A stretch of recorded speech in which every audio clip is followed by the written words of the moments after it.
สบายดีแฟนคลับคลิปนี้เข้าใจแฟนคลับมาชมเกี่ยวกับบรรยากาศแลนด์มาร์คใหม่ซึ่งเป็นแลนด์มาร์คที่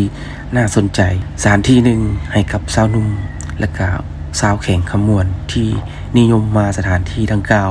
โดยเฉพาะเมียนการออกกำลังกายมียางมีแลนมีขี่รถถีบเนาะถือว่าโซนนี้เป็นโซนที่ใหม่เป็นแลนด์มาร์คใหม่ที่ดึงดูด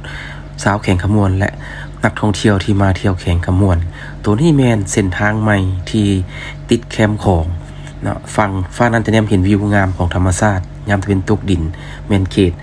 แข่งนครพนมประเทศไทยและฝั่งนี้ก็แม่นเมืองทะแขกแข่งขมวนซึ่งเป็นเส้นทางใหม่ที่กำลังจะเฮ็ดตะฟังใหม่เพื่อกันเจือนเยียงทางให้คนไปมาได้สะดวกในยามกลางคืนถือว่าเป็นการดึงดูดให้แก่พ่อแม่ประชาชนชาวแข่งขมวนและก็นักท่องเที่ยวที่เข้ามาเที่ยวเส้นนี้ซึ่งเส้นนี้ก็เป็นเส้นทางหนึ่งที่ไปหาโดยกงเนาะขี่จากแคมป์ของจากด่านแคมป์ของมาจนไปฮอดสุดทาง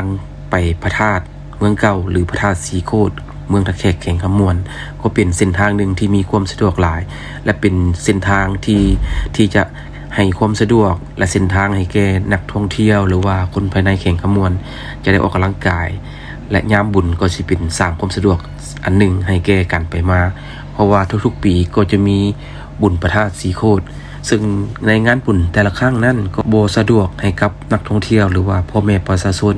ที่หลั่งไหลมาบุญพระธาตุสีโคตรเป็นโซนที่อัดแต่ว่าตัวนี้ก็เป็นเส้นทางใหม่ฉะนั้นมาฮอดปัจจุบันก็สามารถไปได้3เส้นทางสามารถสร้างไปได้3เส้นทางฉะนั้นอันนี้ก็จะเป็นสิ่งสะดวกสบายในยามบุญหรือว่ายามมีเทศกาลสำคัญและเส้นทางนี้ถ้าเฮามาแข่งขมวนอย่าลืมเฮาจะมาย่างเบิ่งวิวธรรมชาติโดยเฉพาะแม่นยามแลงเฮาจะเห็นตะเวนตกดินอย่างงดงาม The landmark is very new is very attractive for the local people especially for the Khammon people and local tourists or foreigner to visit Thakhek of Khammon province you will see this landmark is very beautiful especially for the evening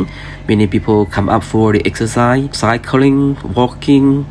jogging or just pass see the new Israeli places this the exit to from the center to the Seacoast Stupa is very convenient and directly to that is very good view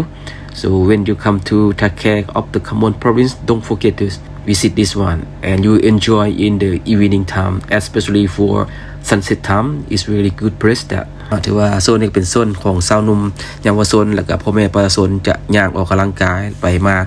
แบบทั้งสองฝากทางไฟแสงก็ส่องลงมาอย่างงดงามเป็นสีสันหนึ่งในยามค่ำแลงเฮ็ดให้มีบรรยากาศก็มีพ่อแม่ประชาชน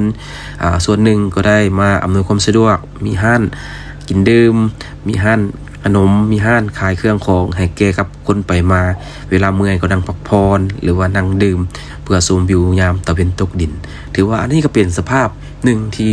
เกิดขึ้นใหม่อยู่เมืองทะแขกแข่งขมวนและตอนนี้ยังบ่ทันได้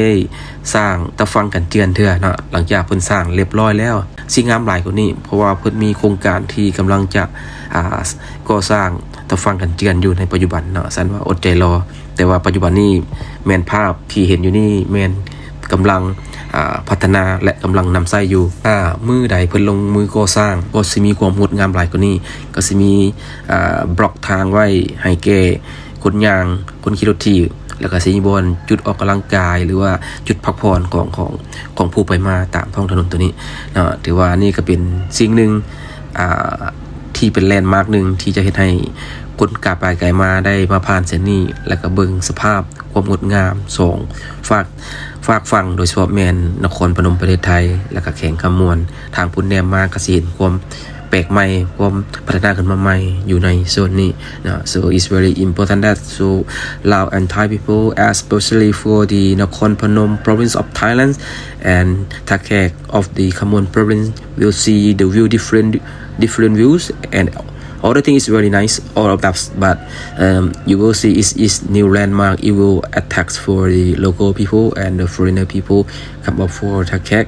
you see many motorbike or cycling jogging run around in the district is very nice นะก็สักการขอบใจหลายแฟนครับที่รับชมคลิปจนจบ หวังว่าคลิปนี้จะเป็นคลิปหนึ่งเพื่อสร้างแรงบันดาลใจหรือว่าไผที่ยังบ่เคยมาแหล่งท่องเที่ยวตัวนี้หรือว่าสถานที่ดังกล่าวตัวนี้แม่นมาเบิ่งมาชมทานสัมผัสได้ความงดงามและธรรมชาติที่มีความสดใสสะอาดงามตาขอบใจ